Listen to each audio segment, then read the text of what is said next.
مين تنك؟ بدنا هالقانون، بدنا هالقانون، بدنا هالقانون. بالاخر تنك بتكبيه. الكويت عم تتعرض لحرب كثير كبيره باساسها الحرب بالشام بالضاحيه الجنوبيه عون وجماعته.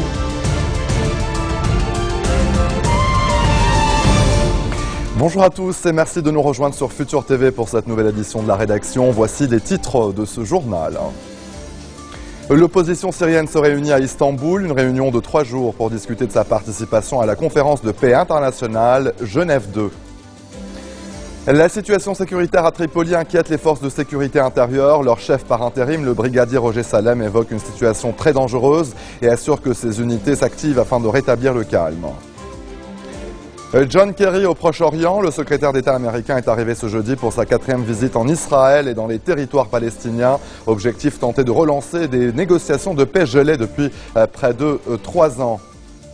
Et à suivre également dans ce journal, Georges Moustaki n'est plus. Le chanteur, auteur et compositeur français est décédé ce jeudi matin à l'âge de 79 ans. Il souffrait d'emphysème, une maladie respiratoire irréversible qui le rendait définitivement incapable de chanter. La coalition nationale de l'opposition syrienne est réunie à Istanbul ce jeudi. Objectif des discussions, décider si oui ou non elle participera à la conférence internationale organisée par Moscou et Washington et qui doit rassembler l'opposition et le régime syrien en juin prochain. Les détails dans ce reportage signé Léa Assir. Première journée d'une réunion de 3 jours à Istanbul pour la coalition nationale de l'opposition syrienne. Au centre du débat, la participation ou non à la conférence internationale Genève 2 en juin prochain. Organisée par Moscou et Washington, la conférence vise à réunir le pouvoir et l'opposition syrienne pour trouver une solution politique au conflit. Si elle accepte, la coalition devra s'asseoir à la même table de négociation que le régime du président Bachar el-Assad.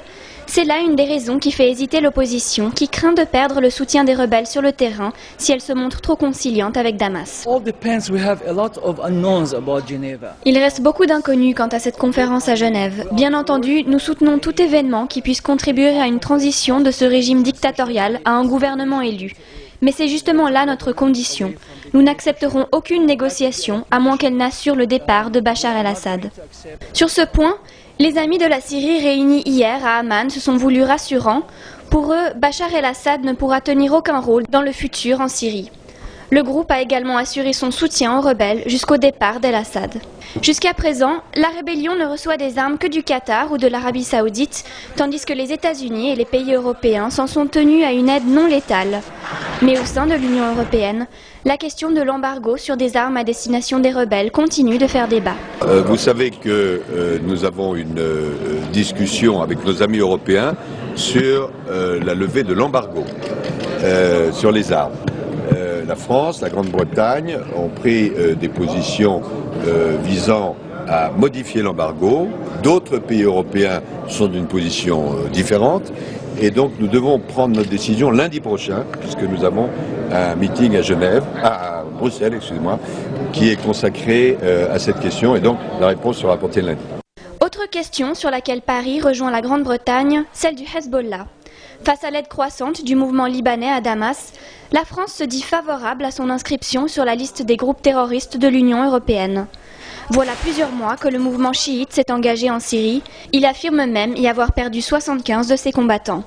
Pour les amis de la Syrie, la présence de ces soldats du Hezbollah sur le sol syrien est une menace pour la stabilité régionale.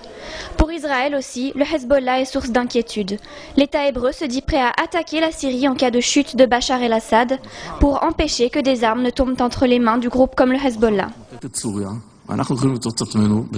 Si la Syrie s'effondre, nous allons nous retrouver pris dans ce tourbillon très rapidement, surtout avec cet énorme arsenal qu'il y a là-bas et qui peut être utilisé contre n'importe qui. Nous pourrions alors être forcés à agir vite et à large échelle. Et le chef de l'armée de l'air israélienne prévient, si l'État hébreu attaque effectivement le Hezbollah et son allié iranien, le conflit sera long et douloureux. La situation sécuritaire à Tripoli inquiète les forces de sécurité intérieure. Leur chef par intérim, le brigadier Roger Salem, a tenu une réunion d'urgence au sérail de Tripoli aujourd'hui en présence de plusieurs responsables locaux. Dans des déclarations à la presse, il évoque une situation très dangereuse et assure que ses unités déployées sur le terrain s'activent afin de rétablir le calme. Au moins 6 personnes ont été tuées à travers la ville cette nuit dans de violents combats entre partisans et opposants du régime syrien. Au total, une vingtaine de personnes auraient perdu la vie depuis dimanche et une centaine d'autres auraient été blessés. Le ministre sortant de la Jeunesse et des Sports, Faisal Karameh, a dénoncé le silence du gouvernement sur les violences meurtrières à Tripoli. Dans une entrevue accordée à nos confrères de La Voix du Liban, le responsable, qui est originaire de Tripoli, se demande si sa ville se situait au Liban ou si elle était une île isolée, délaissée à son destin. Faisal Karameh souligne ainsi la nécessité de restaurer l'autorité de l'État à Tripoli, qui, selon lui, a connu hier soir sa pire nuit depuis la guerre civile libanaise de 1975. La situation à Tripoli a figuré ce matin au menu de la réunion entre le président Michel Sleiman et le premier ministre désigné Tamam Salam au palais de Barabda, le siège de la présidence de la République. Les deux hommes ont également évoqué les tractations en cours en vue de la formation du nouveau gouvernement. Aucune déclaration n'a été faite à l'issue donc de cet entretien au palais présidentiel. Et vous voyez donc sur ces images l'arrivée du premier ministre Tamam Salam au palais de Barabda. Les violences à Tripoli également, au menu de la réunion entre le ministre sortant de l'Intérieur, Marwan Charbel, et l'ambassadrice des États-Unis au Liban, Maura Connelly. Dans un communiqué, la diplomate américaine souligne l'inquiétude de son pays face aux tensions meurtrières qui secouent la ville du Liban Nord. Connelly salue par ailleurs les efforts déployés par les forces de sécurité, l'armée et les responsables politiques afin de rétablir la paix et la stabilité à Tripoli. L'ambassadrice des États-Unis s'est aussi félicitée des efforts accomplis par le ministre de l'Intérieur en vue de la tenue des élections législatives à la date prévue, comme le souhaite la majorité des Libanais. Plusieurs explosions ont été entendues ce jeudi matin dans les fermes de Shebaa, au sud du Liban. Selon l'Agence nationale d'information, des manœuvres de l'armée israélienne seraient à l'origine de ces déflagrations. Israël occupe ce secteur de 25 km² depuis la guerre d'octobre 1973, durant laquelle l'État hébreu a conquis puis annexé le plateau syrien du Golan. Avec nous en ligne, Georges Salouane, spécialiste de la politique libanaise. Bonsoir, Monsieur Salouane. Bonsoir, Monsieur Velberi. Alors, comme je disais tout à l'heure, le ministre sortant de la Jeunesse et des Sports, Faisal Karameh, n'hésite pas à parler de nuits qui ressemblent aux nuits de la guerre civile de 1975. Ben, écoutez, hélas, Monsieur Velberi, Tripoli, cette ville pour qui je suis triste et pour sa population. Je m'y suis rendu ce lundi à titre professionnel et hélas, je me suis rappelé de Beyrouth des années 76-77, quand les rues se vidaient au premier tir de Kalachnikov vers midi et demi, 1h, et que les habitants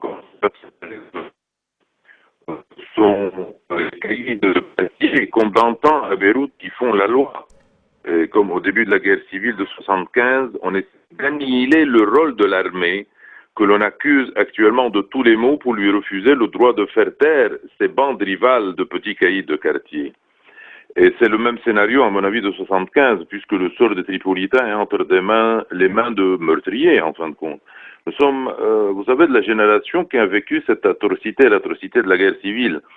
Et le gouvernement, hélas, à sa tête, même le président de la République, qui est commandant en chef des armées, actuellement font l'autruche avec grand talent. Et la question qui se pose, c'est de savoir s'il n'y aurait pas d'honnêtes hommes dans notre classe politique pour vraiment arrêter ce qui se passe à Tripoli. Allons-nous nous-mêmes accepter qu'une guerre de religion s'étende vers nous depuis la Syrie? Tripoli est placée, hélas, aussi sous le vocable de Dieu. Et je ne sais pas si nous serions soucieux un jour du bien collectif et que nous pensions pour une fois comme un peuple autonome et indépendant. Mais quelle solution, à votre avis, à ce conflit, à ces tensions qui donc secouent Tripoli, pas seulement depuis dimanche, mais aussi depuis plusieurs mois, depuis l'éclatement de la révolte en Syrie? Ben, écoutez, il faudrait que la population, le peuple libanais, s'il existe un peuple libanais, que tous les responsables, au moins une fois, depuis la création de l'État, du Grand Liban, de l'État, où l'on va vers le centenaire de cet État-là, qu'on puisse réagir. Vous savez, la guerre de 75 et son atrocité n'est pas loin de chez nous. Notre génération a vécu cette guerre, elle y existe et nous sommes toujours vivants. Il faudrait que nous prenions la décision de faire taire les canons. Nous prenions la décision que l'armée intervienne une fois pour toutes et que derrière cette armée, toute la population, toute confession confondue, lui donne autorité comme elle le lui a donné du temps de Nahr el-Bared. Nous allons à votre avis, qu'est-ce qui empêche, qu'est-ce qui bloque pour donner ce feu vert à l'armée libanaise? C'est l'incapacité de nos responsables politiques, en fin de compte. Vous accusez directement le chef de l'État et le Premier ministre? Tout le monde. J'accuse le chef de l'État, j'accuse le chef du gouvernement, j'accuse les ministres, j'accuse les politiciens, ces personnes qui se prennent pour des grands leaders politiques et qui ne le sont pas, hélas, en ce moment-là, parce que Tripoli saigne. Tripoli, la population tripolitaine se terre comme des rats dans leur maison. Vous savez, ce lundi-là, à 1h pile, les tirs de Kalachnikov ont commencé et ça a répercuté vraiment une situation catastrophique dans la ville. Et le lendemain, c'était la même chose. Mais nous répétons le même scénario que 75. Georges Salouane, spécialiste de la politique libanaise, merci pour votre éclairage. Restez des nôtres au retour de la pause. Les bourses européennes ouvrent dans le rouge.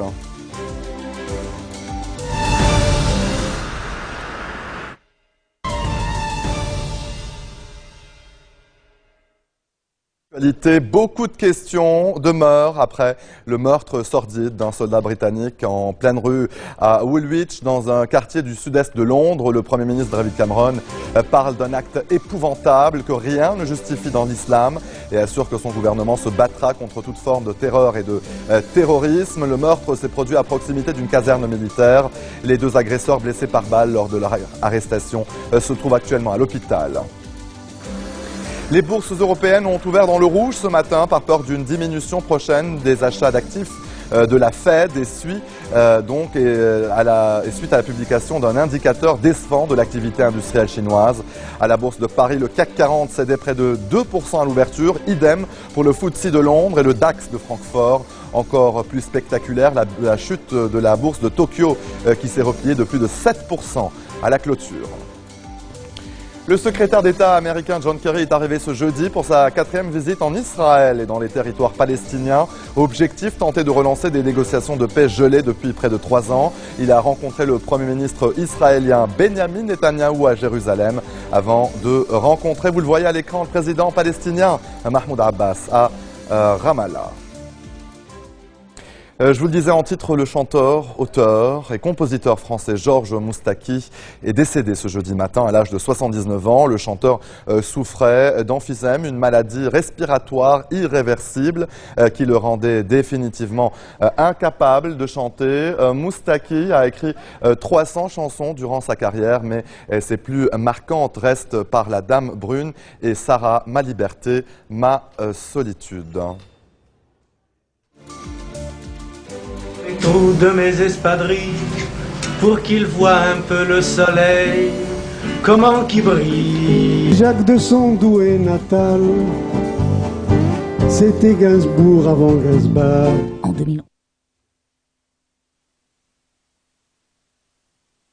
Et voilà, c'est ainsi que se referme cette édition. Tout de suite, le rappel des titres qui ont marqué l'actualité de cette journée. L'opposition syrienne se réunit à Istanbul, une réunion de 3 jours pour discuter de sa participation à la conférence de paix internationale Genève 2. La situation sécuritaire à Tripoli inquiète les forces de sécurité intérieure. Leur chef par intérim, le brigadier Roger Salem, évoque une situation très dangereuse et assure que ces unités s'activent afin de rétablir le calme. John Kerry au Proche-Orient, le secrétaire d'État américain est arrivé ce jeudi pour sa 4e visite en Israël et dans les territoires palestiniens. Objectif, tenter de relancer des négociations de paix gelées depuis près de 3 ans. Et Georges Moustaki n'est plus. Le chanteur, auteur et compositeur français est décédé ce jeudi matin à l'âge de 79 ans. Et donc les hommages en France se multiplient. Merci de votre attention. Retrouvez-nous tous les jours à 16h40 heure de Beyrouth. Vous pouvez également nous suivre en ligne et en direct au www.futurtvnetwork.com. Excellente suite de programmes sur notre antenne. Vous retrouverez Noura à la barre des 2 prochains JT. À très bientôt.